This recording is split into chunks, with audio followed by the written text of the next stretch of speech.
Welcome, you're watching Vox News, your daily evening news with Rita Kamkumo. The Constitutional Council announced on Tuesday that President Paul Biya's party won the 13 seats at stake during the parliamentary by-elections held at the end of March in some constituencies in the anglophone regions.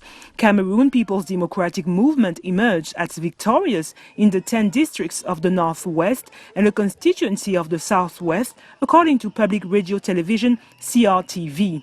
The ruling party reinforces its overwhelming majority in the National Assembly with 152 out of 180 seats. Premier ministre, chef du gouvernement. Meanwhile, in Cameroon, where the coronavirus is on the increase, President Paul Biya has yet to address the nation, a month after authorities reported the first case. While his supporters believe that Biya's absence from the national stage is part of his personality, others consider that his silence is irresponsible, if not dangerous. The complete silence of the 87-year-old head of state sparked speculations on the internet last week, with people even claiming that the president was dead. However, the Minister of Communication, René Emmanuel Sadi, replied in a formal denial that Paul Biya is fulfilling his sovereign duties as usual. Paul Biya's silence also raised eyebrows in the opposition camp. On Friday, Maurice Kamto, his opponent during the presidential election of 2018, asked the president to address the Cameroonians within 7 days, after which the people will have to acknowledge his failure. In Kenya, people placed under mandatory quarantine by the government after returning home from abroad at the end of March oppose the extension of their lockdown for another 14 days and demand testing to be able to return home. According to the authorities, about 2,000 people were forced to comply with the directives of the Ministry of Health as they returned home from the 22nd of March. But as people were getting ready to return home after the 14-day quarantine period to curb the spread of coronavirus, the government ordered an additional 2 weeks of lockdown for centers that had registered at least one positive case of coronavirus. As a result, several people decided to legally challenge this extension, which they feel amounts to arbitrary detention. According to the government, 80% of positive cases come from people who are currently under quarantine, which include people who return home from abroad before the 25th of March. On the 22nd of March, the Minister of Health, Musa announced the suspension of all international flights to Kenya and the isolation of all passengers arriving in Kenya in lockdown centers designated by the government for 14 days. According to the Ministry of Health, tests were to be carried out after 5 days and the results were to be known within 24 hours. Positive cases were to be transferred to treatment centers, while others were supposed to be sent home to self-quarantine. The 26th commemoration of the 1994 Tutsi Genocide in Rwanda began on Tuesday.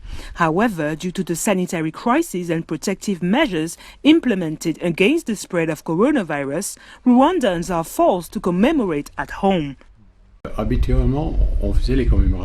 Usually, we commemorate outside with other families.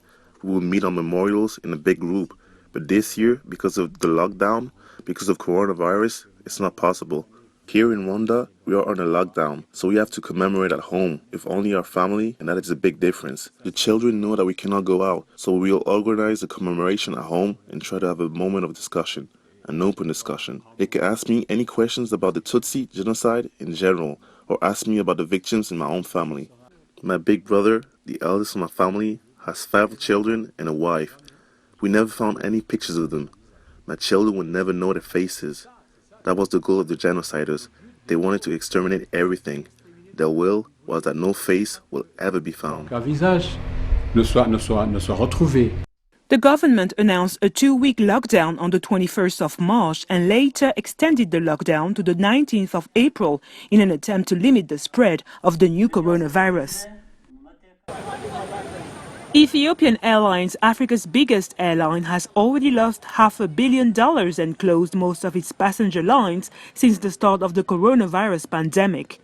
To mitigate this impact, the company turned to charter flights and freight, according to its CEO.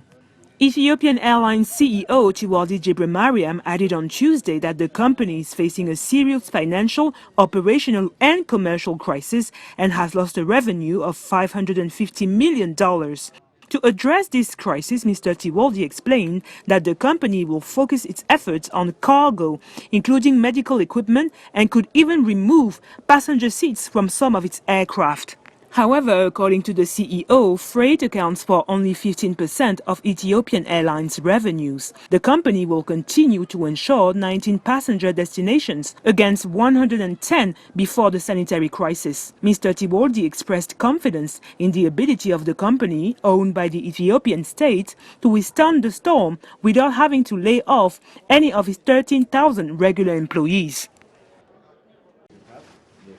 In Nigeria, the Minister for the Federal Capital Territory, Muhammed Musa Bello, visited on Tuesday a newly constructed isolation center for COVID-19 patients, the second center of its kind in the country's capital, Abuja. Basically, what you are seeing here is a building provided by the Federal Capital Territory Administration to be used as an isolation and treatment center for COVID-19. Matter of fact, we have 150 beds already installed, together with their bed sheets and pillows and also side cabinets. I am very confident that with this kind of partnership and support from the wider community, especially the private sector, members of the medical community will be able to fight this pandemic to the end. According to the minister, 7 COVID-19 patients treated in Abuja were ready to be discharged. In the Sahel region, the rise of the new coronavirus has caused great concern for the hundreds of thousands of displaced people, often crammed into camps. It is an additional challenge for the displaced because they know no one, they have nothing, they have no one, and they all depend on someone else or on outside help. In the Senou camp, located on the outskirts of the Malian capital Bamako, refugees are scared about the coronavirus entering their midst despite humanitarian assistance. We are afraid of being contaminated to the point that we can go to sleep night or day. I live here with my whole family, and if one of us were to get this disease, it will be a disaster. Unfortunately, we are here because we have no choice. We stay here imagining the worst, that one of us is infected. We came to Senou this morning to start our awareness campaign on the coronavirus. When we talk about a virus awareness campaign, it also means the kits you use. So that's why we brought these health kits to Senou camp. We started with Senou because we have been working here for a year already, so it was easier as we already have the refugees trust. D'abord à Senou parce que nous irons ici, ça fait déjà un an, ce serait plus facile de commencer par là où on a plus de confiance. So far, authorities have yet to record a case in the camps, but the risk of infection remains present.